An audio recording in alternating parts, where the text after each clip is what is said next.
help at all. Because then he yells louder to talk to people he wants to Oh, talk to. good. Well, thank you. At least you're honest about it. Put everyone around. All right. Yes, Kayla, go ahead. Okay, my speech is about when you know that your friend is in an unhealthy or abusive relationship, if you should speak up or not. 1 in 3 adolescents in the U.S. is a victim of physical, sexual, emotional, or verbal abuse from a dating partner. I got the statistic from loveisrespect.org, which is a good website to visit to get the ideas of statistics in it of abusive or unhealthy relationships. Too many teenagers experience something that could wound them for a lifetime. Abusive relationships aren't a subject to be taken lightly at all. Abuse comes in many different forms, some of them not visible to the public eye. There are 4 main types: verbal, emotional, physical, and mental abuse. Verbal abuse consists of name-calling and anything that is said to the victim to make them feel poorly.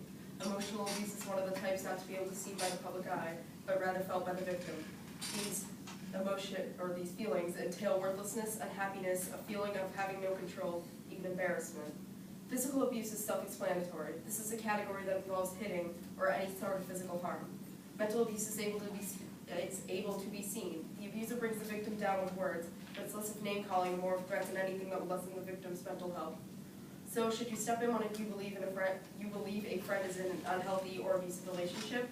There are a lot of factors that come into this question. Ultimately, if you believe that their relationship is unhealthy, you should step in because it shows you care for the person. It's being realistic and honest, and adolescent abuse is something that is not always taken seriously. Whether a close friend or a regular friend, meaning that you are considered a best friend, if you see the signs of abuse, stepping in can make the difference of safety for your friend's mental, emotional, and physical well-being. True friends find it absolutely necessary to be honest with others, especially if it comes down to an abusive relationship. There's no easy way to tell someone that you think their relationship isn't going well and that it isn't healthy. And it also isn't your job to make sure they break up. It is ultimately your friend's decision. However, voicing your concerns when you could have been quiet could say a lot about you.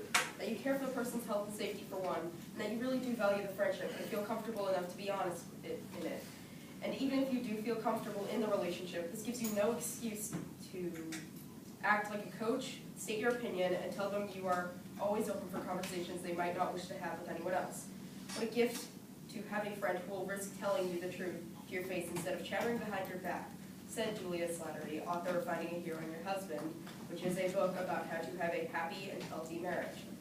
Even though it might not be true that your friend is indeed in an abusive or unhealthy relationship, it is realistic to be wary of them.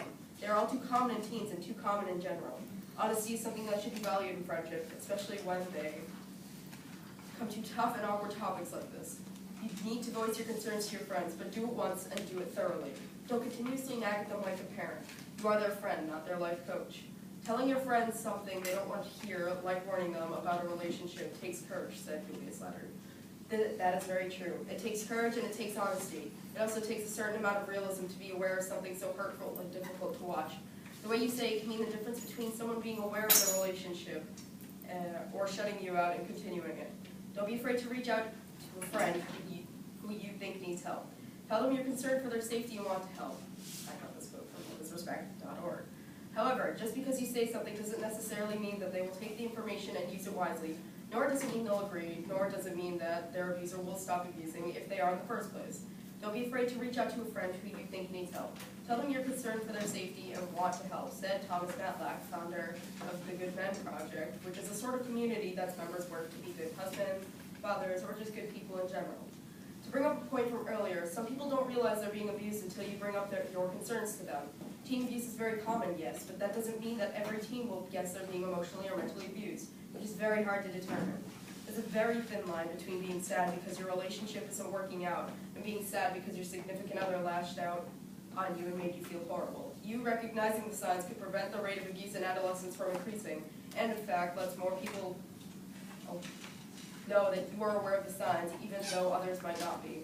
It is possible that, if it is a romantic relationship, your friend's parents and family may be entirely ignorant to it, or just think that it is a silly fight and nothing to worry over. All abuse should be taken very seriously, whether people believe so or not. If their parents don't speak up to them, who will? Even if another friend does, being the friend that speaks up creates an almost inseparable bond between the two of you, creates a respect that you both have for each other for life, even. Violent relationships in adolescence can have serious ramifications by putting the victims at higher risk for substance abuse, eating disorders, risky sexual behavior, and further domestic violence, said loveisrespect.org. In conclusion, abuse is a serious subject that requires your and everyone's full attention. It is very real and can happen to anyone at any age. Just because you aren't a counselor or someone who has experience with abusive relationships does not mean you can't speak up if you believe your friend is in a situation where one of their relationships, whether it's romantic or familial, is unhealthy or abusive. Remember, abuse happens to 1 in 3 adolescents in the United States. Speaking up could reduce this terrifying ratio. You should speak up because it will truly show you care for the person. It is very realistic and very honest, and some people do not know they are being abused until someone speaks up to them.